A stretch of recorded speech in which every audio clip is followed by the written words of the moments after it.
particular lecture video, we shall be discussing the second property of negative feedback, that is bandwidth extension. So here we'll be learning how negative introduction of negative feedback increases the bandwidth of the amplifier. So let's consider an amplifier whose high frequency response is given by is characterized by a single pole, that is A of S is equal to AM divided by 1 plus S by WH, where 1 plus S by WH indicates the pole.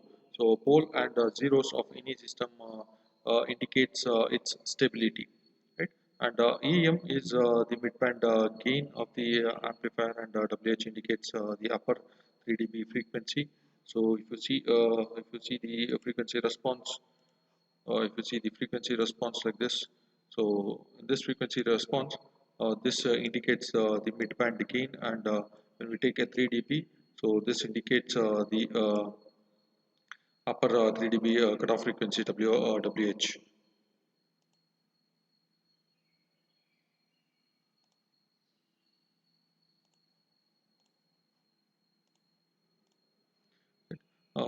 On the application of negative feedback with frequency independent factor beta around the amplifier, which results in a closed loop gain, that is AF of S, that is closed loop gain, which will be equal to A of S divided by 1 plus beta into A of S. So this is the open loop gain divided by 1 plus feedback gain into open loop gain. So substituting this particular equation 1 in equation 2, we get AF of S which is equal to AM divided by 1 plus S divided by WH divided by 1 plus beta AM into AM divided by 1 plus S by WH. So here, if we take this particular one plus S by WH as an LCM at the denominator, we get 1 plus S by WH plus beta AM divided by 1 plus S divided by WH. So these two terms will get cancelled. So when these two terms get cancelled, we get an equation which is equal to AM divided by 1 plus beta AM plus S divided by WH, which is equal to, so here what we have done is here we have taken 1 plus beta AM common, 1 plus beta AM plus S by WH. So in these three terms we have taken 1 plus beta AM common. When we take 1 plus beta AM common, we get 1 plus 1 plus S divided by WH divided by 1 plus beta AM. So here for the previous equation, we have just divided numerator and denominator by 1 plus AM into beta. When we divide this with 1 plus AM into beta, we get AM divided by 1 plus AM into beta divided by 1 plus beta AM into 1 plus S divided by WH into 1 plus beta AM divided by 1 plus beta AM. So these two terms gets cancelled, and the left out term will be AM divided by 1 plus AM into beta divided by 1 plus S divided by WH into 1 plus beta AM. So we get this term. Uh, Considering equation 1 and 3, if you see the comparing equation 1 and 3, we get the midband gain. So the midband gain will be equal to AM divided by 1 plus AM into beta, and the upper frequency 3 dB frequency, we get WH into 1 plus AM into beta. So here you can see from this particular equation, this is the midband gain. So this term indicates the midband gain, and WH into 1 plus beta AM. This indicates the upper 3 dB frequency. From this, you can consider that the upper 3 dB frequency.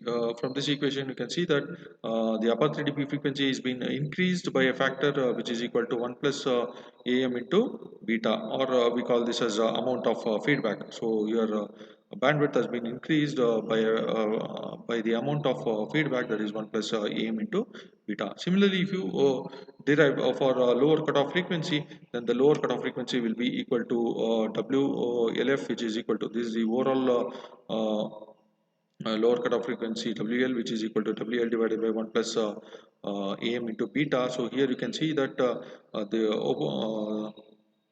bandwidth at the lower end is getting decreased. It is decreased by a factor 1 by 1 plus AM into beta, that is the amount of feedback. So this can be clearly explained through the graph here. You can see from the graph that the upper cutoff frequency has been increased, or the bandwidth or the upper cutoff frequency has been increased by a factor 1 plus AM into beta, and at the lower cutoff frequency has been decreased by a factor 1 plus AM into beta. So the bandwidth here, when you compare, this is the bandwidth of the amplifier with feedback, and this is the bandwidth of the amplifier without feedback. So when you compare these two, you can see that the bandwidth has been increased. The bandwidth has been increased when you apply a negative feedback compared to an amplifier without a feedback. But here you can observe that the that is the gain is proportionally decreasing, right? So the bandwidth increases, but we are compromising with the gain, so gain reduces. If you see an open loop amplifier, the bandwidth will be less, but the gain is more. So you can tell that there is a trade-off between the bandwidth and the gain when you use feedback for an amplifier circuit. But one more thing that you can observe in this figure is that when you multiply the bandwidth with the bandwidth gain of closed loop and the open loop amplifiers, that is with feedback and without feedback, when you multiply the bandwidth into its gain, both will be the same. So both will be the same, right? So now let's take on an example of a bandwidth. It's that bandwidth and amplifier has a mid-band gain of 125 and a bandwidth of 250 kilohertz. So they have given an amplifier, that is open loop amplifier, whose gain is 125 and its bandwidth is 250 kilohertz. After applying a negative feedback, if 4% of negative feedback is introduced, find the new bandwidth and gain. So once we apply a negative feedback, that is 4%, we have to find what is its bandwidth and the gain. And if we want to restrict the bandwidth to 1 megahertz, then what should be the feedback ratio? That is, we have to find what will be the beta value whenever we want to fix the bandwidth to 1 megahertz, right? So here we know the gain, the closed loop gain, or the gain, overall gain of the feedback network or feedback amplifier is given as A divided by 1 plus A beta. So we know what is gain, we know what is beta. If you substitute that, we'll get a gain of 20.83 for an feedback amplifier. So the bandwidth, we know bandwidth is equal to the open loop gain bandwidth multiplied with 1 plus A beta. This is the by how many times the bandwidth of the feedback network is increasing with respect to open loop gain is given by 1 plus A beta, right? So we are multiplying the bandwidth by this particular feedback factor, that is 1 plus A beta. So we get a bandwidth with feedback as 1.5 megahertz.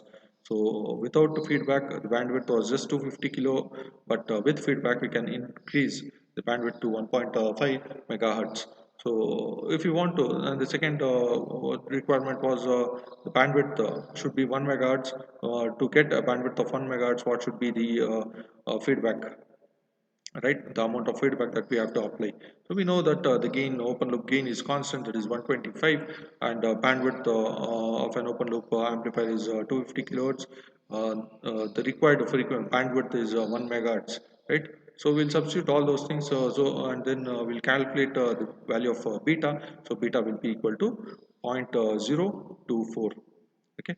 So this is all about the band extension, bandwidth of the negative feedback. So in the next class, we'll be discussing about noise reduction, the third property of negative feedback.